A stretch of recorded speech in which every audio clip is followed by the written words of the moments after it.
Sveiki, šiandieną grįžtame su aukštąja matematika ir turim štai tokį gražiai atrodantį trigonometrinį integralą. Ir ne tik, kad trigonometrinis, dar ir 4 laipsnio. Tai norėčiau pasidalinti vienu metodu, kurį radau, kaip galima labai gražiai jį išspręsti. Žinoma, turbūt yra ir paprastesnis būdas, bet tiesiog dažniausiai tikslas šitam kanale yra išspręsti ne pačiu paprasčiausiu būdu kartais, o pačiu įdomiausiu. Tai būtent įdomų būdą ir noriu šiandien pristatyti. Turim štai tokį monstrą nuo 0 iki pi iš 2, vienas iš sinus 4 laipsnio x plus kosinus 4 laipsnio x, tx. Tai pirmą, ką norėčiau padaryti, vietoj to, kad iš karto ieškot kažkokių savybių ar vesti keitinius, nes tai nelabai išeis, ten labai gausis dideli reiškiniai. Tai pradžiai norėčiau viską pasidauginti integralo viduje iš sekento 4 x padalinta sekentas 4 x. Sekentas priminimui yra vienas iš kosinusų. Tai čia dėl bendro supratimo. Dabar jeigu susidauginsime, tai turėsim integralą nuo 0 iki pi iš 2, vienas padalintas. Ir ne vienas. Viršui tada bus sekentas 4 laipsnio x. Sinusas, kad sekentas, tai yra tiesiog sinusas iš kosinuso tangentas. Tangent 4 laipsnio x.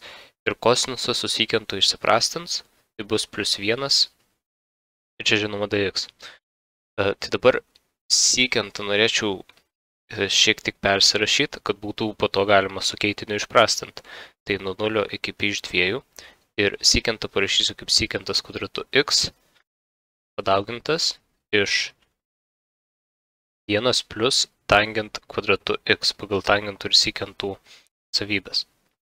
Ir apačioje tiesiog turėsim tangentas 4 x plus 1 tx. Ir dabar, žinoma, galima įsivesti keitinį ir tą keitinį u lygu tangent x. Tada turėsim du lygu sekentas kvadratu x, dx tiktais ir iš čia dx lygu du iš sekento kvadratu x. Taip, ir kaip dabar mūsų keičiasi integravimo konstantos, tai kai x yra 0, tangent 0 yra 0, tai čia tiesiog x lygu 0, lygu 0. Dabar kai x yra pi iš 2, tiesiog limitas tangento, kai x atėjo prie pi iš 2 yra begalybė, tai x lygu pi iš 2, o artėja iki begalybės. Tai dabar naujos ribos integravimo bus nuo 0 iki begalybės. Ir dabar, jeigu vietoj dx įstatom du iš sekento kvadratu x, tai jie čia išsiprastina, žinoma. Ir mums lieka 1 plus tangent kvadratu x, kas yra 1 plus u kvadratu. O pačioje lieka 1 plus u ketvirtuoju ir jau du. Dabar ką galime padaryti, tai išskaidyti į dvi trupmenas visą šitą integralą. Tai turėsim nuo 0 iki begalybės 1 padalinta iš 1 plus u ketvirtuoju du ir plus integralas nuo 0 iki begalybės u kvadratu padalinta iš 1 plus u ketvirtuoju du. Ir dabar laikas vėl įsivesti keitinį, tai pasižymėsiu u ketvirtuoju kaip t, tada u lygu t pakeltai 1/4 ir du bus 1/4 ir t 1/4 minus 1, tai t pakelta minus 3/4. Integravimo ribos vėl nesikeisis, u0 t0 su begalybė tai artėja prie begalybės, tai viskas gerai. Tai dabar įsistačius viską. Turėsim integralą nuo 0 iki begalybės. Tada, kai statysimės vietoj du čia dt, mes turėsim šitą 1/4, tai galima iš karto iškelti. Ir tada viršų liks t, pakelta minus 3/4, 1 plus t dt. Ir plus, vėlgi 1/4 ten išsikelia iš du išraiškos.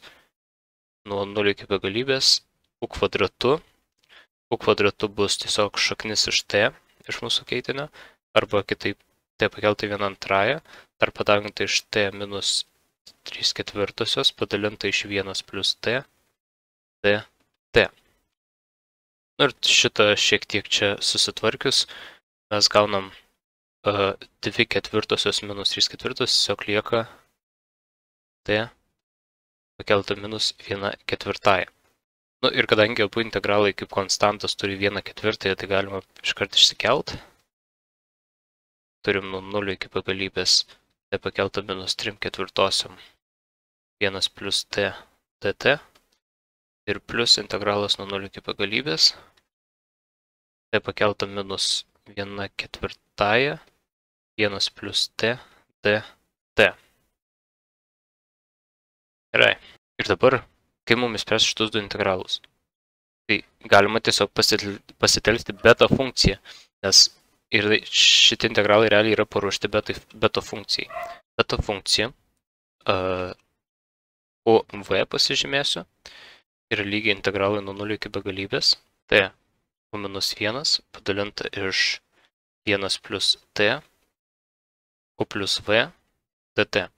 Ir tai yra lygu, nes tai susijęs su gamma funkcija, gamma u kart gamma v padalinta iš gamma u plus v. Matom pagal išraiškas, kad čia 1 plus t yra pakelta pirmuoju, vadinasi u plus v yra lygu 1, v yra lygu 1 minus u. Ir kodėl iš karto neišsireiškinėjau t, nes čia yra vienas labai dar gražus dalykas, tai u plus v yra 1, gamma 1 yra 1. Tai mums lieka gamma u kart gamma v, o v yra 1 minus u. Ir šitas dalykas pagal Eulerio refleksijos formulę yra lygus pi padalinta iš sinus ir šiuo atveju bus u kart pi. Arba kitaip galime tiesiog parašyti pi kart kosikentas pi u, nes kosikentas yra vienas iš sinuso.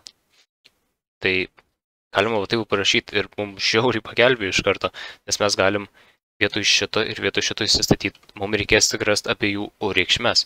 Viršui matom, kad u minus 1 turi būti, pirmam integrale u minus 1 turi būti minus 3/4, tai u lygu 1/4, o antram u minus 1 lygu minus 1/4, tai u lygu 3/4.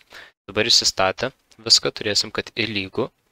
Šitie buvo integralai su tom kosikento reikšmėm įsireiškia pagal beta funkciją, tai 1/4. Ir tada turėsim pirmą, tai pi kosikentas pi kart u, o pirmojo atveju u yra 1/4, tai pi iš 4. Ir plus iš kito integralo turim pi kosikentas ir tada 3/4 kart pi, tai bus 3 pi iš 4. Nu ir dabar tiesiog reikia susirasti kosikentų šitų reikšmes. Tai pi iš 4, tai sinus, tas pats kas 1 iš sinus pi iš 4, tai bus 2 padalinta šaknis iš 2, tai turim 1/4, 2 padalinta šaknis iš 2 ir dar tas pi yra čia priekį, plus 1/4 pi, o kosikentas 3 pi iš 4 už šaknis iš 2. Ir dabar čia įsiprastina turim pi, 2 šaknis iš 2 plus pi šaknis iš 2 iš 4.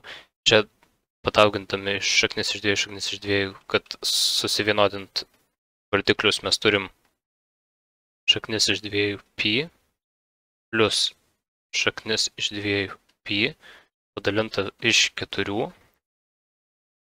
Ir čia vėlgi prisideda, tai gaunasi 2 ir prastinasi, tai pi šaknis iš 2 padalinta iš 2. Ir toks būtų atsakymas. Tik tais aš dar noriu, šaknis iš 2 padalinta iš 2 ir tas pats kas 1 padalinta iš šaknis iš 2. Bent jau man gražiau palikti atsakymą pi padalinta šaknis iš 2. Ir čia būtų atsakymas. Nuostabu, labai gražus integralas, labai smagu buvo, pirmą kartą labai smagu buvo išsispręsti ir prieiti iki atsakymo ir atsakymas labai gražus gavosi, tiesiog pi ir šaknis iš 2. Dvi labai tokios Du labai daug sakantis, labai didelę reikšmę turintys skaičiai. Tai tiek, ačiū žiūrėjimą.